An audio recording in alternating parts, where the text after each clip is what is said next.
where we have our lovely oxygen operators, and they are monitoring both chambers when they're operating later on this afternoon, making sure, and they've got a video screen so they can make sure that people are comfortable inside the chamber, or they can see through this one. Today I'll be travelling to Exeter, where I'll be meeting Sarah, who's the Oxygen Therapy Manager, and Caroline, who's the CEO at the Southwest Multiple Sclerosis Therapy Centre. We'll be learning in more detail about MS, oxygen therapy, and the importance of volunteers. Multiple sclerosis is an autoimmune condition where our immune system attacks the layer that protects our nerves and also affects our brain and spinal cord. This can lead in deterioration of our vision, arm and leg movement, and balance. Unfortunately, there is no cure, but there are treatments such as oxygen therapy that can help to slow down the progress. Oxygen therapy helps us to breathe and to send oxygen through our blood vessels to our vital organs. It can also help to stimulate stem cells.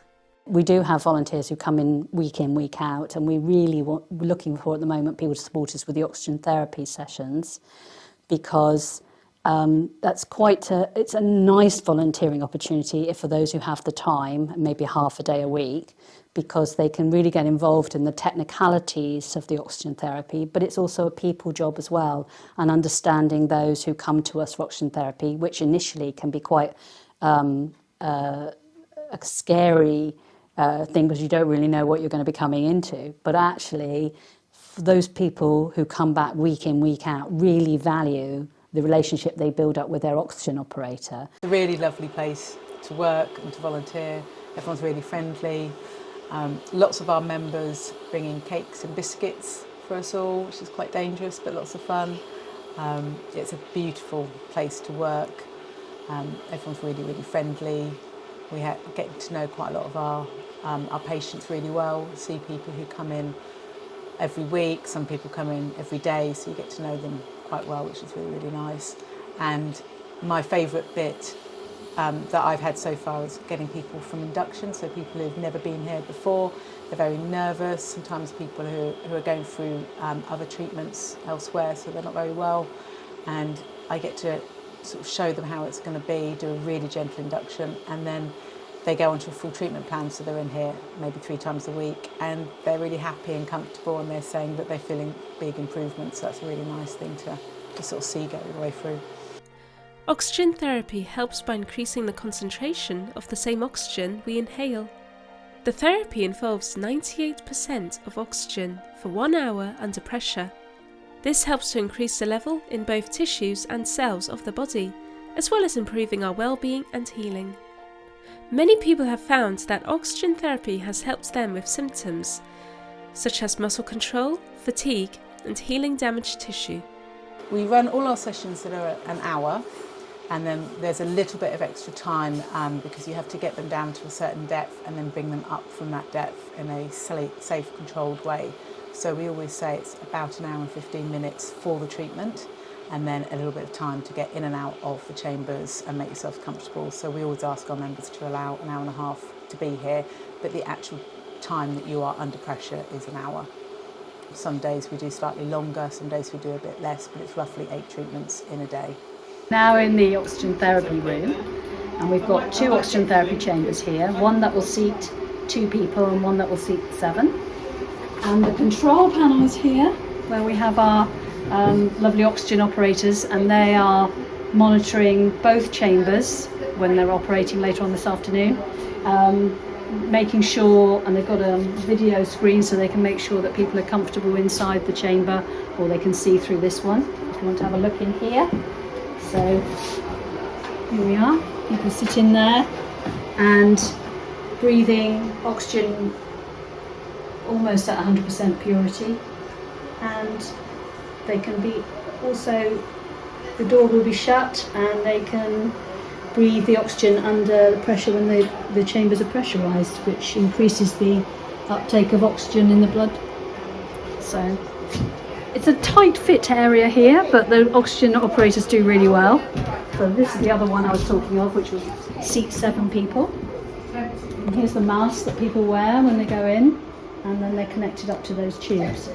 We make all our own oxygen here, We were very fortunate to benefit from a large grant from the Chiefs Foundation, and that enabled us to buy our oxygen generation kit, so we make oxygen in real time. So there's no travel costs to it, it's not stored, it's just generated in real time on site. So here's our oxygen generation unit, which we're having lunch at the moment, so you can actually hear yourself think in this room. Relatively new piece of kit, and we're really pleased with it because, as I say, we're not reliant on oxygen being shipped into us, but we can make it in real time here, and so we don't store it, we just use it as we need it for the oxygen therapy treatment. It's really simple to do this. We have a really good training program in place, and you're never on your own. We always have 2 people here at all times. So if it wasn't me, there'd be someone else, and I would just be in the same room as well. It's actually really quite simple. Once you've had your training, it's mainly about putting the air into the chambers and then taking the air out and being really careful that you're doing it at the right speed. Other than that, there's some basic bookkeeping where you have to update patient notes. There's quite a lot of cleaning involved because we sterilise everything after every single person's used it, so we keep everything really clean and tidy. Some of the challenges are just making sure that you've got everything ready for everyone at the time. Because we run 8 treatments a day, we don't have very long between treatments, so we have to get everything out of the chamber, clean it all, put everything back in, we clean down all the chairs, etc. And we need to make sure we have everything ready for the next treatment. So everyone has their own masks, we know their sizes, we get those ready. Some people who come in wheelchairs, we move the chairs out of the way so they have better access. Some people need a little bit of help getting in and out of the chamber, and we can do all of those things, but it can be just a bit tricky with our time, that's all. As I said, the oxygen therapy grew out of the awareness by the multiple sclerosis community to try it as a complementary therapy.